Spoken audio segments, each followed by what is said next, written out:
किसी भी सॉफ्टवेयर पर काम करने के लिए 3 चीज़ों का जानना ज़रूरी होता है। पहली चीज़ उसका आइकॉन, दूसरा है पर्पस और तीसरा है लेआउट फॉर वर्किंग। तो यहाँ आज हम स्टार्ट कर रहे हैं वर्किंग ऑन एक्सेल। चलिए स्टार्ट करते हैं। सबसे पहले आप डेस्कटॉप पे देखिए कि डेस्कटॉप पे आपको इसका आइकॉन नज़र आ रहा है या नहीं। हम आइडेंटिफाई करते हैं आइकॉन के ज़रिए किसी भी सॉफ्टवेयर को। यहाँ देखिए एक्सेल की एक वर्कशीट नज़र आ रही है, लेकिन हमें मेन प्रोग्राम ओपन करना है। तो इसके लिए हम यहाँ पर जाएँगे स्टार्ट बटन के ज़रिए स्टार्ट मेन्यू में जाते हैं और यहाँ पर हम एक्सेल पे क्लिक करते हैं। ब्लैंक डॉक्यूमेंट, अगर न्यू काम करना है तो ब्लैंक डॉक्यूमेंट ओपन करना है, और अगर पहले से कोई डॉक्यूमेंट सेव है तो उसको हम ओपन का के ऑप्शन के ज़रिए ओपन करेंगे या वर्किंग करेंगे दोबारा से। ठीक है, तो अभी मैं न्यू की फाइल ओपन कर रही हूँ। ठीक है, ये समझाने के लिए कि इसका लेआउट क्या है। पहली चीज़ हमने क्या देखी थी, इसका आइकॉन। दूसरी चीज़ हमने क्या देखी, पर्पस। तो पर्पस क्या है, एक्सेल अकाउंट से रिलेटेड वर्किंग के लिए यूज किया जाता है। अब अकाउंट में तमाम तर चीजें आ जाती हैं। ठीक है, यहाँ पर देखा जाए तमाम तर चीजों से मुराद ये है कि आप जो भी कैलकुलेशन करते हैं वो टेबुलर फॉर्म में करते हैं। ठीक है, अब देखिए अगर हम इसका मवाजना करें वर्ड से, तो वर्ड में हमें खाली एक ऐसा पेज नजर आता है जिसमें सादा सा पेज होता है जिसके अंदर हमने वर्किंग करनी है, लेकिन एक्सेल के अंदर हमें टेबल बना हुआ नजर आ रहा है। ठीक है, अब आप इस टेबल को गौर से देखें तो ये टेबल्स रॉ और कॉलम्स में डिवाइड हैं, और रॉ को आइडेंटिफाई किया जा रहा है नंबर से, जबकि कॉलम को आइडेंटिफाई किया जा रहा है अल्फाबेट से। ठीक है, जब कॉलम्स और रॉ मिलते हैं तो एक बॉक्स बनता है, और ये बॉक्स होता है सेल का।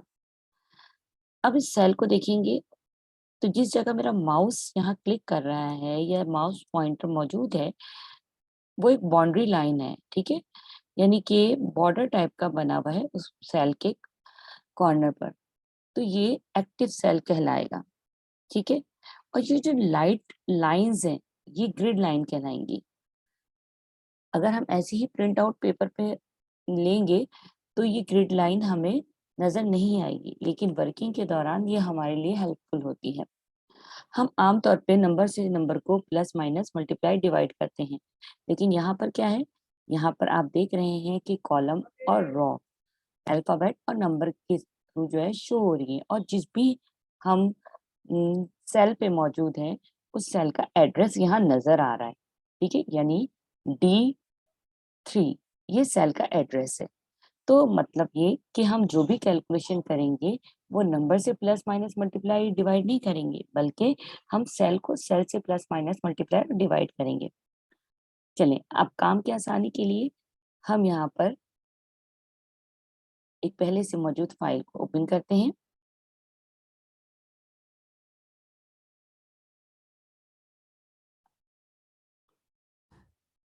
यहाँ आपकी क्लास में, सॉरी आपकी बुक में एक एक्टिविटी दी गई है कि आपको अपनी एक स्प्रेडशीट बनानी है जिसमें आपने अपने बर्थडे की कैलकुलेट करना है, जो एक्सपेंसेस हैं, बर्थडे पे जो एक्सपेंसेस आए हैं उसको कैलकुलेट करना है।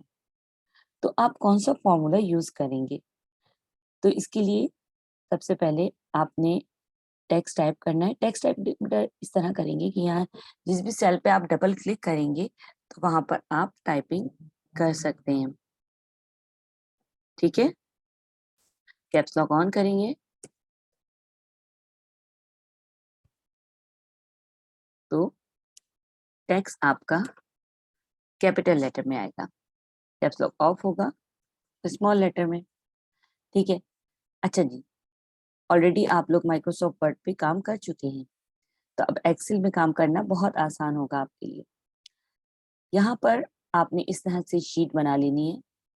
ठीक है, मैंने गिनती के सिर्फ 4 आइटम लिए, इन 4 आइटम्स के नाम लिख लिए, और फिर उसके बाद हमने इसे काउंट करना है या कैलकुलेट करना है। इसके लिए एक चीज याद रखिएगा कि जब भी आप सेल में कोई नंबर ऐड करते हैं, लिखते हैं, तो वो वैल्यू कहलाती है, ठीक है? और जब आप किसी सेल के ग्रुप को सिलेक्ट करते हैं, तो वो रेंज कहलाती है, ठीक है? तो यहाँ से लेकर यहाँ तक के सेल की रेंज बन जाएगी। अच्छा जी, अब हम यहाँ पर आते हैं, एक्सपेंसेस को कैलकुलेट करना है, तो याद रखिएगा एक्सेल में तमाम तर फॉर्मूले इज इक्वल टू से शुरू होते हैं। इसके बाद आप लिखेंगे सम ब्रैकेट, ब्रैकेट आपको पता है शिफ्ट के साथ 90 प्रेस करते हैं तो ब्रैकेट बनता है, इसके साथ ही ब्रैकेट क्लोज और एंटर। वैसे अगर मैं यहाँ पर सिलेक्ट करूँ इज इक्वल टू के बाद यहाँ से यहाँ तक के और एंटर कर दूं, तो ये कहेगा कि आप करना क्या चाह रहे हैं, ठीक है ना? तो इसलिए इस तरह से फॉर्मूला आप यूज करेंगे, ठीक है? अच्छा, एक और तरीका देखते हैं।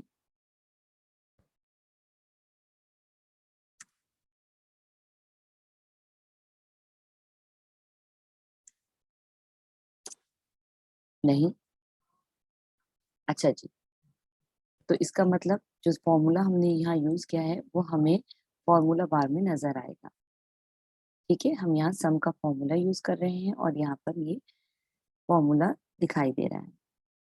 अच्छा, अब बात आती है कि यहाँ हम अगर कोई वैल्यू चेंज करते हैं, अब देखें मैंने क्यों कहा कि नंबर से नंबर को प्लस माइनस मल्टीप्लाई या डिवाइड नहीं कर सकते, क्योंकि हम यहाँ पर अगर लिखते हैं इज इक्वल टू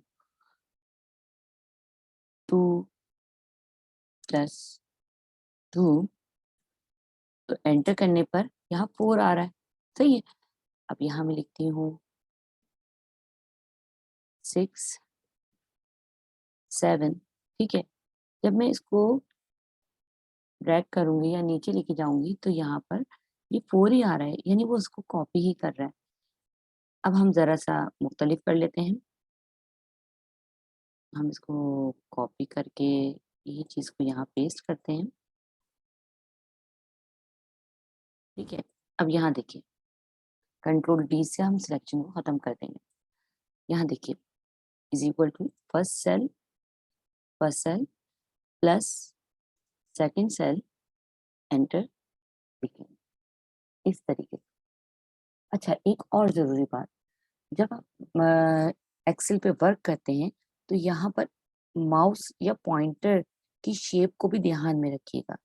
जैसे ये शेप सिंपल सिलेक्शन के लिए है, ठीक है? ये शेप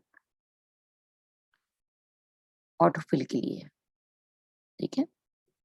अब यहाँ अगर मैं कोई वैल्यू देती हूँ तो देखिए फॉर्मेट पूरा कॉपी हो गया। अच्छा जी, इसके बाद ये सेल यहाँ अगर आप देखिए इस पोजीशन पे तो आप इसको मूव कर सकते हैं, ठीक है? तो ये माउस की ये तीनों शेप्स को जहन नशीन या अच्छी तरीके से याद रखना जरूरी है, ये आपकी वर्किंग में मदद देगी, ठीक है? अच्छा, अब हम आते हैं यहाँ पर, अगर हमें ये जानना हो कि किस चीज का एक्सपेंस ज्यादा है किसका कम है, तो हम किस तरह से करेंगे, ठीक है? तो जैसे अगर हमने यहाँ पे ये देख लिया कि ये तो सामने नजर आ रहा है कि किसका कम है किसका ज्यादा है, तो उसके लिए अगर हम ग्राफ की सूरत में शो करना चाहें तो हम यहाँ से सिलेक्ट करेंगे, ठीक है? और यहाँ पर आप देखिए यहाँ आपके पास आ जाएगा, यहाँ आपने सिलेक्ट किया, सर्च में गए, यहाँ पे चार्ट्स आ रहे हैं, ठीक है? आपको बार चार्ट चाहिए तो यहाँ पर आप क्लिक करेंगे, यहाँ आपको डिफरेंट बार चार्ट नजर आ जाएंगे, ठीक है? इसी तरीके से अगर आप पाई चार्ट की सूरत में करना चाहें तो रिजल्ट आपका इस तरह नजर आ जाएगा कि किसका एक्सपेंस ज़्यादा है। और इसी तरीके से अगर आप लाइन की सूरत में देखना चाहें तो आपको इस तरह से ये नज़र आ जाएगा। एक यहाँ हम लाइन की सूरत में देखते हैं, सिलेक्ट किया हुआ है हमने। यहाँ से हम सिलेक्ट करते हैं, ये देखिए इसके रेट कितने कम है, किसके ज़्यादा है। केक के ज़्यादा हैं तो यहाँ पर नज़र आ रहा है, पिज़्ज़ा के कम है। इस तरह से आप चार्ट की सूरत में भी पोज़ीशन को या पिक्चर की सूरत में भी समझ सकते हैं। एक और चीज़, एक्सेल का सबसे अच्छा फ़ायदा या सबसे अहम बेनिफिट जो है, वो ये है कि आप यहाँ पर ऑटो फिल का जब ऑप्शन यूज़ करते हैं, ऑटो फिल से क्या होता है कि जैसे अब ये 1 है, तो यहाँ पर 1 ही आएगा। लेकिन अगर मैं इसको डिस्क्राइब कर देती हूँ 1 के बाद 2, तो ऑटो फिल के ऑप्शन के ज़रिए यहाँ पर सारी कैलकुलेशन आ जाएगी। अगर आप कोई टेबल भी लिखना चाहें, तो आप यहाँ पर लिख सकते हैं, इस तरीके से, ठीक है? ना सिर्फ टेबल, बल्कि अगर आप यहाँ पर लिखना चाहते हैं उम, मंडे, ठीक है? ये खुद ब खुद मंडे के बाद बाय डिफ़ॉल्ट यहाँ पर सारे डेज़ आ जाएँगे।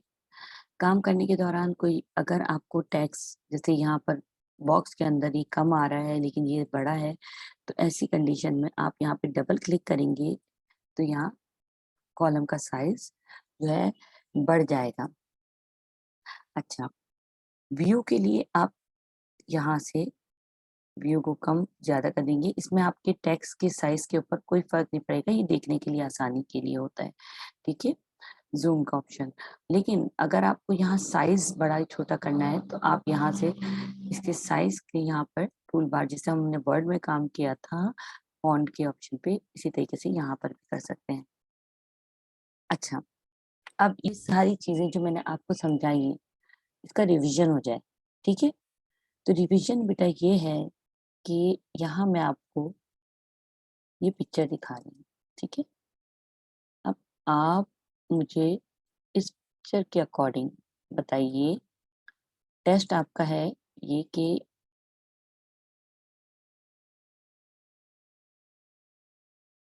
इसमें से कौन-सी चीज़ क्या है? ये क्या चीज़ कहलाती है? इसे हम क्या कहते हैं? दोबारा बोलिए। इसे हम कहते हैं वैल्यू, सही जवाब, बिल्कुल सही, इसे हम कहेंगे वैल्यू। अच्छा जी, अब यहाँ आते हैं, यहाँ पर ये क्या चीज़ है जो हमने सिलेक्शन बनाई हुई है, ये क्या चीज़ है? इसे कहेंगे हम रेंज। इसी तरीके से हम आगे यहाँ पे आते हैं, ये जो हॉरिज़ॉन्टल स्ट्रेट लाइन जा रही है, उसे हम क्या कहेंगे? जी, रेंज। और ये जो वर्टिकली अल्फ़ाबेटिकल ऑर्डर में जो नज़र आ रहा है, ये क्या है? कॉलम, सही। और रॉ और कॉलम जब मिले तो क्या बना? बिल्कुल सही, सेल। आई होप आपको ये टॉपिक समझ आ गया होगा। Do practice. अल्लाह हाफ़िज़।